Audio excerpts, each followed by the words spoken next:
Katakanlah saat ini kita adalah seorang pemburu dan uang itu mungkin bisa disebut anjing atau modal yang kita bawa untuk berburu. Setiap hari kita masuk ke hutan untuk berburu dan gimana caranya supaya si anjing ini bisa bawa hasil buruan yang banyak. Ada yang berhasil, ada juga yang gagal. Lalu gimana caranya supaya anjing kita bisa balik dengan hasil buruan yang banyak? Kita harus tahu cara mengatur si anjing atau uang ini. Dan di video kali ini, kita bakal bahas 10 prinsip uang yang harus kalian ketahui. Yang pertama, uang akan menunjukkan sifat asli kamu. Jadi seseorang itu bisa berubah kepribadiannya hanya karena uang. Tetapi yang sebenarnya adalah, uang itu merupakan kaca pembesar yang akan memperjelas sifat dan kepribadian kita, yang sebenarnya sudah ada di dalam diri kita.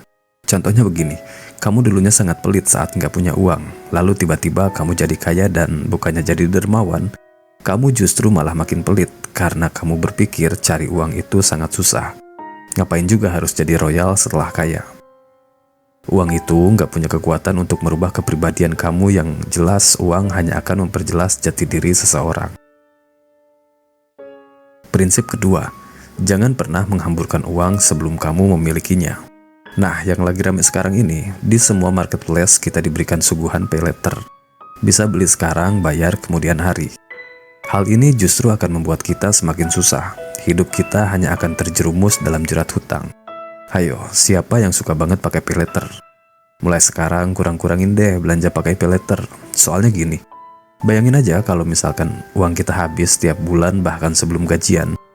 Gimana caranya kita bisa nabung dan investasi untuk masa depan?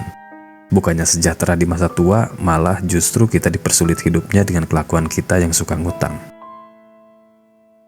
Prinsip ketiga, jadilah magnet uang.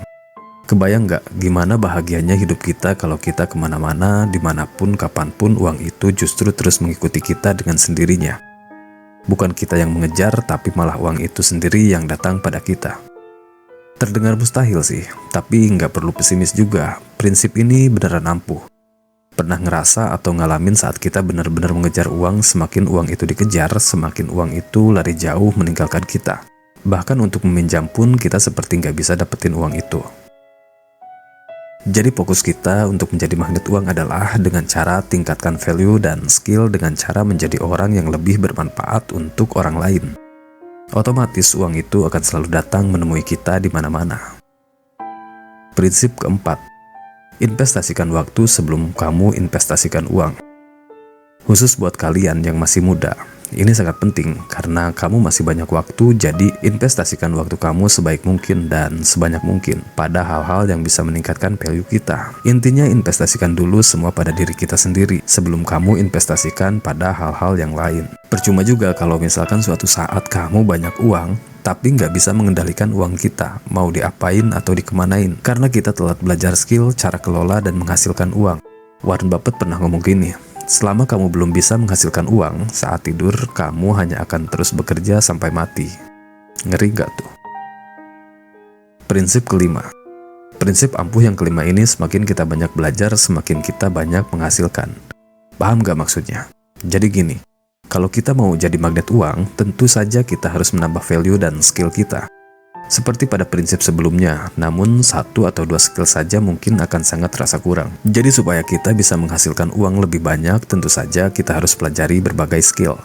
Dari yang tadinya cuma punya skill memasak enak, nggak ada salahnya kita belajar untuk mempunyai skill menjahit, belajar desain baju, belajar berjualan. Nggak ada kerugian sama sekali dalam usaha kita untuk menambah skill, karena hasilnya akan kita rasakan sendiri. Skill yang kita miliki mungkin saja akan menjadi ladang uang di masa depan. Skill adalah aset berharga untuk masa depan kita. Ada juga pepatah kuno yang bilang 1 gram praktek itu lebih baik daripada 1 gram teori. Prinsip yang keenam, jangan pernah jadikan diri kita sebagai budak uang. Pernah ngerasain nggak di mana kita sangat kewalahan dalam memanage uang yang kita punya? Hari ini kita gajian, besoknya hanya tinggal kenangan. Uang di ATM hanya tersisa saldo Rp0. Gegara kita sibuk pamer ingin terlihat hidup mewah dengan cara ngutang sana-sini. Beli mobil ngutang, beli iPhone ngutang, beli celana, baju, sepatu, dan tas branded dengan cara ngutang. Yang ujung-ujungnya kita hanya diperbudak oleh uang. Lalu sebenarnya buat apa kita punya banyak barang bagus, tapi hidup kita sengsara?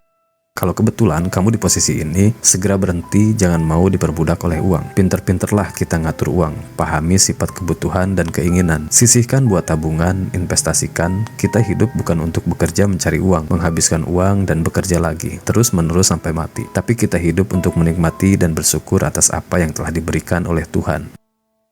Percayalah, kekayaan semua hanya akan membuat pusing kepala, tapi kekayaan sejati justru akan membuat tenang hati. Prinsip ketujuh, jangan buat uang jadi nganggur. Uang yang kamu miliki jangan pernah kamu simpan di dompet atau di brankas sampai bertahun-tahun. Uang itu ibarat hama, dia nggak akan bermanfaat buat kita kalau hanya disimpan. Yang ada uang kita malah akan berkurang nilainya karena dimakan inflasi. Yang harus kamu pahami, uang itu hanya sebagai alat tukar. Jadi daripada nyimpen uang yang nggak kamu pakai, mending kamu investasikan dengan dibelikan emas atau apapun itu yang bisa menjaga nilai uang kamu, bahkan bisa naik jumlahnya di kemudian hari.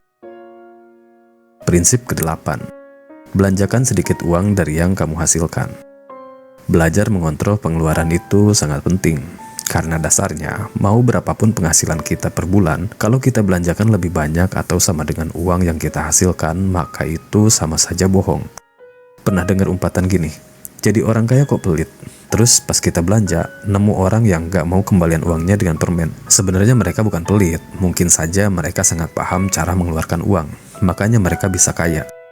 Karena mengontrol pengeluaran uang itu sangat penting, jadi mulai sekarang, mulailah belajar atur pengeluaran secara terperinci. Dengan begitu, kita nggak bakalan kehabisan uang sampai gajian bulan depan.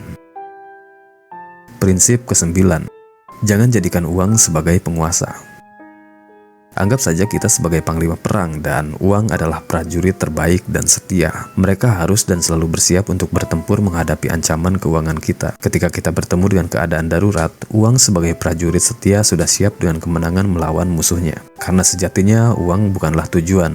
Uang hanya menjadi cara untuk mencapai tujuan. Jadi jangan jadikan uang sebagai penguasa yang justru malah mengatur kita. Jadikanlah uang sebagai prajurit setia yang selalu siap mendukung segala mimpi dan tujuan kita. Prinsip terakhir, ubah mindset dari sekarang. Pada prinsip terakhir ini, kenyataan yang kamu dapatkan hari ini kalau kamu ngerasa serba kekurangan, gaji bulanan selalu nggak cukup, kamu hanya punya gaji yang segitu-gitu aja. Coba tanya pada diri sendiri, apa yang sudah kamu berikan dan apa yang sudah kamu dapatkan. Menutup dari semua rangkaian prinsip keuangan dari menit awal, yang harus kamu sadari adalah apa yang kamu berikan akan sebanding dengan apa yang kamu dapatkan. Jadi kalau value dan skill kamu cuma bisa menghasilkan 5 juta per bulan, mulai sekarang ubah mindset kamu dari yang kamu dapat apa menjadi kamu sudah berikan apa. Percayalah, tak akan ada usaha yang mengkhianati hasil. Jadi perbaiki skill dan value ke tingkat lebih tinggi untuk mendapatkan apa yang sudah kamu berikan dengan hasil terbaik. Sekian, terima kasih sudah menonton dan bantu channel ini untuk terus berkembang dan memberikan manfaat, juga semangat dan motivasi buat kalian. Sampai jumpa di video berikutnya.